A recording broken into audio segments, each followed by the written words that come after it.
Working in Italy or working in France? Hello guys, welcome back to my channel. I'm Federico. In this video I want to share with you my experience and all the details that you may need to decide if you want to live in one of these two countries, because as you may know from one of my previous videos, I started working in Italy but then moved to France and then came back to Italy in my last job, and I'm currently living in Italy and working on my own projects. To be more specific, in Italy I worked in Milan, that is in the north of Italy, and is considered the economical capital of Italy, since most of the jobs and opportunities are here in this city and in the area around. While in France I worked in the Nice area in the south of France, and not specifically in a place called Sofia Antipolis, that is called the French Silicon Valley, a fancy name just to say that there are a bunch of tech companies in the same place, and therefore there are many IT jobs and other engineering jobs.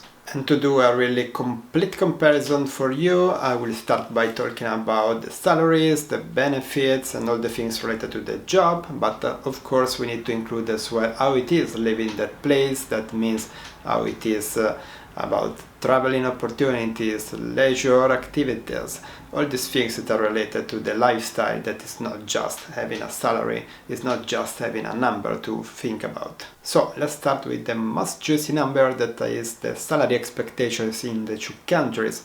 So back in the day, in 2015, as a new graduate from engineering school, I applied for many jobs. So of all the companies in Italy, I know that the salaries were around, let's say, from 20 to 28 as the top salary you could expect to have. I had many classmates that had even a lower salary, very few had more than that. So as a comparison, in France, usually for this kind of jobs in IT, if you have a master degree in computer science engineering, you can start easily from 32,000 in the south of France. I know that nowadays the salaries are even increased in France, while in Italy are kind of the same. So if you want to make a full comparison, at the time, let's say between 2015 and 2020, the junior positions in Italy would go around 25, if you want to know, and a more mid to senior position could reach around 35, and still nowadays it's really difficult to find somebody that has more than 40k as an annual salary in Italy. While in France, as a new graduate, you can easily get a 32,000 in a consulting company, and then easily grow up to 40, even more if you gain more experience. As well, nowadays I know that people with my same kind of experience in a mid or mid-senior position can get around 45-50k in annual salary. I also have some ex-co-workers that are now working for companies in Paris, maybe remotely from the south of France, and gaining more than 60k in annual salary without having so much years of experience. As it concerns the taxes on these salaries, you may think that in Italy should be lower since the salaries are lower, but you are wrong. In Italy are actually higher, so I calculated my net salary out of my gross salary, and I calculated that I was paying around 35 to 40% in taxes in Italy, while in France I have around 30%. I can show you the payslip of my last month working in France full time, and you can see that the comparison between the net salary and the gross salary are around that. While in my last job in Italy is not really worth talking about, because I accepted a lower annual salary because I had some tax reduction, and indeed I was paying around 11% in taxes, so it's super low, but because it was a benefit of people coming back to work in Italy after 2 years working outside. One of the reasons the taxes are much higher in Italy is because there are threshold of salaries that you pay. So let's say you start from 0 to 15,000 euros. In Italy you already pay 23% of your salary in taxes, while in France there is a threshold that right now I don't remember about, but you don't pay any taxes at all. Then you have to add that in Italy you have to pay the regional tax, the city tax, and other small taxes that they add up to your annual salary tax, and therefore it becomes much higher than expected. For what it concerns the working hours and the days off, well, in Italy, the usual working time is of 8 hours. There are different contracts according to the job you do. In my case, I had the contratto del commercio, that is the one typical for IT, since there is no specific contract for IT. And in that case, I had the 8 hours per day working time by contract. And I say like this because in my first job, we usually work between 10 to 12 hours per day. Since I was working in a Big Four, the overtime was expected to be, and of course it was not paid as well. Sometimes we had to work in weekend and public holidays. While in France, the standard time is about 7 hours, and usually you don't have overtime, and if you have, it's usually paid. Even in this case, I think it depends on your contract. Anyway, to be really precise, the working time was 7 hours and 18 minutes. If you wonder why it's so specific, is because if you have this 18 minutes per day in your contract, you will gain these 5 more days of vacation, let's say of paid leave, that you can use during the year. And this leads me to how I calculated the paid leaves in the 2 countries. Normally, with my kind of contract, the paid leaves in Italy were around 25 days per year. I read around that it may be 26 in some cases, but in my case I think it was 25.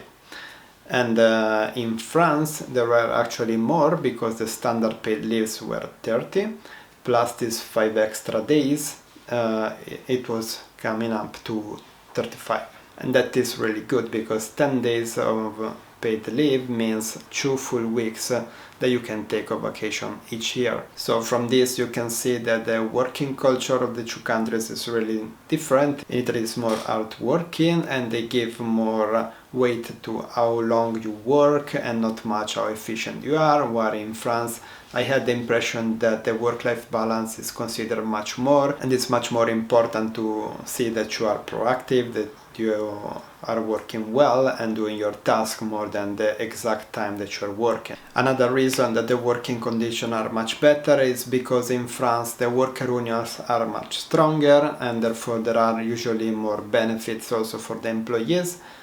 So let's talk about what are the benefits that I had. Like in my previous job in Italy, the only benefits I had were the ticket restaurants, so this voucher you can use in certain restaurants sometimes, they are not always accepted, and they were around 5 euros per day. And there was also an annual bonus, but it was like few hundred euros net in reality. In my last job in Italy, I actually didn't have any ticket restaurant, any bonus, so that was my salary and that's all I was getting, and I didn't have particular insurances to cover extra expenses and such. While in France I had more benefits. I had the ticket restaurants of 9 euros, I had the public transportation, either the fuel reimbursement of 5 euros per day in that case, and as well an annual bonus, but even in that case my company was not giving much. It was like 200 euros in stocks of the company that they shared. But in addition there was also an insurance that I was paying a bit each month out of my salary, but that was covering a lot of expenses, from the dentist to other expense, like I needed to do my new glasses. In that case I could do to get a visit, get the new model of glasses, and even got some contact lenses. In the end I had to spend like 700 euros and I paid 0 because everything was covered by this insurance. I think that the amount they were taking was like 30 euros per month, so in the end I get back the money that I spent, but still, if you have many expenses, a lot of these are covered by this insurance. Now, another benefit that I had, since according to the statistics, my actual salary, the gross salary, was lower than the average of my category, so my salary was around 36-37 gross per year, and since it was lower than the average, the comité d'entreprise, that is like the worker union inside the company, gave us this opportunity to buy some voucher of the value of like 700 euros and I had to pay in advance in cash something like 160. And thanks to this voucher, for instance, I bought the camera with which I'm recording right now with the cost of around 600 euros plus other things, because you could use this voucher in some electronic shop, in my case Fnac, that is a store very common in France, and this can be added to the amount of benefits that you can have in the companies, but of course this depends a lot on the company you ended up, and therefore choose well if you really want to get the most out of it. Then the last thing to consider specifically about the job is the unemployment benefits that you can get in both cases if you get fired by your company in Italy or in France. I have to say, in both countries it's really difficult that if you have an unlimited time contract that they will fire you. It's more probable that you will change job after a while because it's the most efficient way to increase your salary over time. But in the case you lose your job, both countries have some kind of subsidies to pay you while you find a new job. In the case of Italy, though, it's much more difficult to obtain. You have a lot of paperwork to do, you need to provide many data, subscribe to many things, and I know that I don't know exactly the amount, because it's also difficult to calculate, and in that case you cannot expect to have something closer to your salary that you had before. In case of France, things are a bit better, but even in this case there is some bureaucracy to do. I have some coworkers that had to go through the process, but in the end it was worth it, because you can get something around 80% of your salary, probably even more. It depends, of course, on your age, your final salary, and how long have you worked in the previous years, and to understand for how long you will have this subsidy. But I know that in France it's really good. I actually had to go through a partial chômage during the pandemic, because our mission with our client was closed. Therefore I was still hired inside my consulting company, but I didn't have any mission. That means that I was getting paid for staying at home, basically. And in that case the government gave this partial chômage. That means was giving the company the money to pay us while we were looking for a new mission. In that case my salary was basically more than 90% of my net salary, so basically I lost nothing and I was staying at home working on my things, so it was really a good moment. But let's move now to some things that are more generic, related to the living in the specific place and not related specifically to the job. I would like to start with the healthcare in the both countries, because since you're paying so much in taxes, in theory it should get back to you in services. And I have to say that even in this case in Italy the things are much worse, because there is a shortage of doctors, and therefore it is really difficult if you need to talk with a doctor to contact your general practitioner, and if you have to go to the ER because you are feeling bad and you want to have somebody to quickly check on you, you may have to wait even hours until a doctor can come and check on you. While I was in France, while luckily I didn't have to go to the doctor very often, I actually had to go like 1 or 2 times, and both the times I didn't have any problem to book an appointment, even if it was kind of urgent. I had a fever at work and I wanted somebody to check on me. I just called the doctor that was closest to my working place, and I managed to get a visit basically immediately. So in France it's probably more efficient, also because in Italy you can get a general practitioner that is only close to your residence address, while in France you can pick whatever doctor you want, and therefore increases your possibilities to find a doctor that is able to visit you when you need it. Also, one thing that I noticed is that in the pharmacy the drugs are much cheaper in France. I don't know why, but also when you are sick and the doctor prescribes you some drugs to take, you can go to the pharmacy with the paper that the doctor gave you and everything will be free immediately. While in Italy you need to pay in advance for everything, and just a small percentage of the things will be deducted by the taxes at the end of the year. So it's a much more complex and less efficient way, let's say, to get the money back. Now, in that case you need to go through surgery or other more complex procedures. I don't know about France, because luckily I never had to deal with it. But I know that in Italy, if you want to go through the national health care, you will have to go through waiting lists or even 1 and more years. And literally you're gonna wait for years to have it for free. While of course there is also the option to go privately, so you need to pay for it, and in few weeks you can have whatever you need. So in Italy there are still really good hospitals and facilities to treat you, but of course usually will come with a price tag, and do not expect to have the best things for free, because in that case, even if you want something good, you will have to wait for a really long time, and it's much easier to just pay for the one time that you need it if it is within your budget.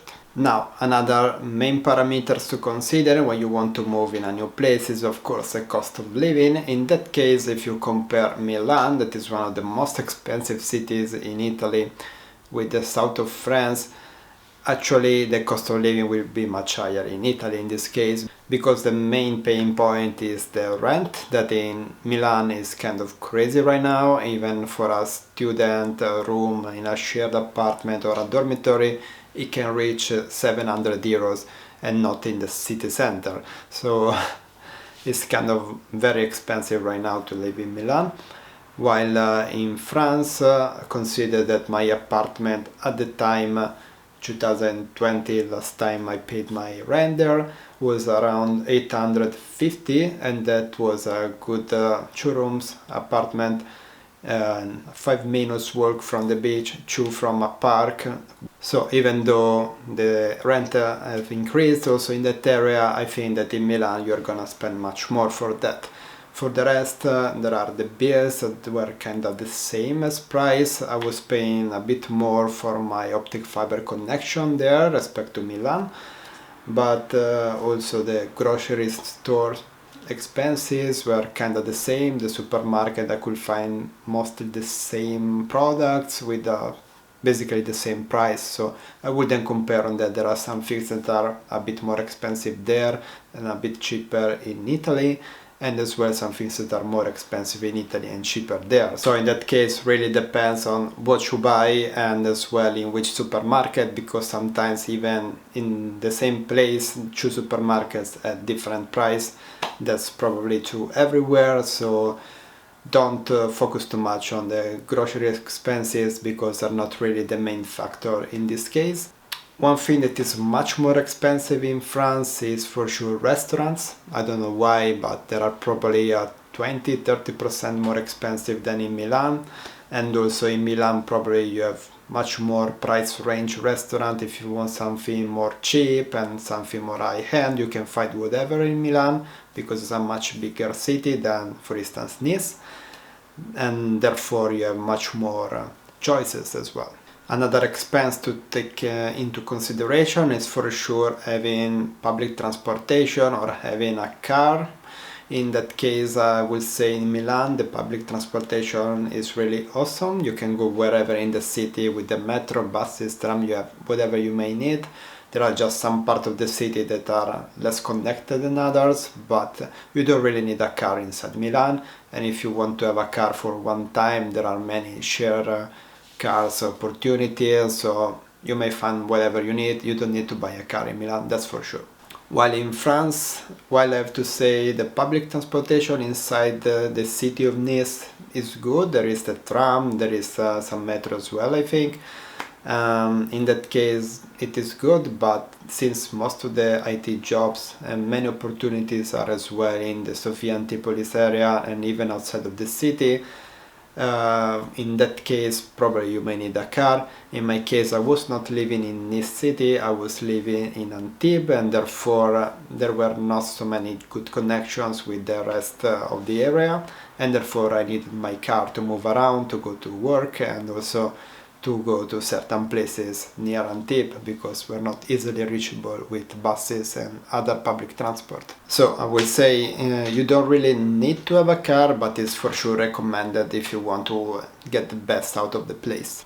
For what it concerns the connection with the flights, if you like to travel around, in both the cities you have many good connections from the respective airports. In Milan, of course, the you have much more choices because you can reach 3 airports from the one in Bergamo, Orio Serio, Linate and Malpensa, so you have many different connections. But also the airport in Nice, it has many connections in Europe and also Dubai, which is a good hub to reach the rest of the world. So I wouldn't give any specific point to the cities because I think there are good connections in both of them. But I will give one more point to Milan for the connections with trains, because there are many high-speed trains go through Europe. So if you don't want to travel by plane, you have much more choice in Milan, because many trains go to Germany, France and other places in all Europe. While in Nice, yes, there is a train, there is the TGV, that is a high-speed train that goes to Paris. But the problem is that near Nice there is no high-speed rail, therefore the train will go slow until you reach, I think, Marseille, and then from there to Paris it will go to high speed. But let's say the train connections from Nice are not really that good. And for what concerns the international perspective, so if you are scared about moving to a country that doesn't speak your language, well, I will say Milan is for sure one of the cities in Italy in which people probably speak more English, because it has more international vibes. But I will say that for finding a job in Italy, it's still very important to speak Italian, at least at a basic level. There are still some jobs in English, but really few. And as well, both in Italy and France, though, be prepared that there is a lot of bureaucracy that even locals struggle with. So especially in Italy, there is even much more complex bureaucracy. And if you don't have a Schengen visa, it's gonna be even harder. So if you really want to move there, be sure to get ready to deal with all this bureaucracy. While for France as well, I think that French is really important. But for instance, I went there without speaking French, and I could find some jobs in English because they value, I think, much more the fact that you have some skills that they need. And as well, if you're planning to go to Europe to gain the European nationality, I would suggest you to prefer France over Italy, because in France it's much easier to get the citizenship. You just need to live there for 5 years. I know some ex-colleagues that are from outside Europe, and they went there to study for 2 years in the master and then 3 years working there, and they could apply for the French nationality. There are some requirements though to have, and one of those is speaking French, so make sure to learn French if you really want that. So in both cases though, I will say that if you are a foreigner, it's kind of difficult to connect with the locals. So if you are not Italian, it's difficult to connect with Italians, and the same is for French. I heard stories of how difficult it is from both the parties. So even when I was working in France, I had more friends that were from international background and not really local French. And I have friends that are foreigners in Italy, and they tell me how it is difficult to connect with Italians. So it really depends on your situation, and probably it's much easier to connect with other international people than the locals. So my 2 cents is not to get it too personal. Things are like this. I don't know why, but it is like this. So maybe try to connect first with the international students or worker, whatever is your reason to move there, and then try to connect more with the locals once you know maybe the local language, or you start to have locals going into your group of friends. Another aspect that you may consider in this decision of moving is what are the leisure activities and cultural activities that you might have in the cities. In this case, probably Milan is better because it's a much bigger city, there are much more cultural events, and there are many things to do. While in Nice, in winter especially, there are much less places open, there is not so much choice of things to do. But the good thing is that still Nice is in a good position. You have the sea, you have the mountains not so far as well, there are many hiking spots. So if you like things and sports in the nature, probably there are a lot of opportunities anyway. But even in Milan there are many trains, or if you have a car you can easily go to the nearest lakes and mountains. There are many hiking spots in Lombardy region. So I will say in both the cities you may find something. Probably in Milan you have much more city entertainment than natural entertainment, because you need to go a bit much more outside. And to conclude, I think the last thing, but really important thing to consider, is the climate. That may not be for you in some cases. So you may understand that in Milan it's much colder in winter and a lot hotter in summer, because Milan is situated in the plain Pianura Padana that is famous for having a lot of fog. In the winter it's really cold, rainy, while in the south of France is famous because the temperature are a bit higher, and as well there is always a lot of sun even during winter. Of course you may not go to the beach every day, but still is a bit better as climate in that regards. In August it's super hot as well there, but at least you have the wind, you have the sea, so you have the summer vibes all over the place. While in summer in Milan it's kinda hell on earth, because you don't have so much wind coming from the sea, and you have all the pollution of the city making it even hotter. And on the contrary, in August in Milan many places will be closed, because most of the people living in Milan have their vacation in August and therefore they go outside of the city, and so you won't have so many entertainment opportunities in Milan. So with this I finish all the parameters and details that I wanted to talk about in this comparison. If you have more to add, please write it down in the comment section. I will try to reply. And especially for the cost of living, if you want to know more in details, I can create a video just about that. But as a disclaimer, remember that I'm talking about my experience as a software engineer, and therefore things may change for different jobs. For instance, in Italy it's famous to pay more the managers than other countries in Europe. So if you have a management job, maybe you can get even a higher salary in Italy respect to France. And also if you have so much money that you don't know what to do about, maybe there are some more opportunities in Italy that we don't know about. And as well, if you like to invest a lot of money, there are capital gain taxes that I think are higher in France, around 30%, while in Italy is 26%. So you may have to do much more consideration when you want to move also on this side. And thank you guys for watching. Make sure to subscribe if you are interested in this kind of videos, and also if you want to know more about building your own business, because I want to document how I'm creating my startup, how is it going, and further projects that I will do. So thank you guys, and see you in the next time.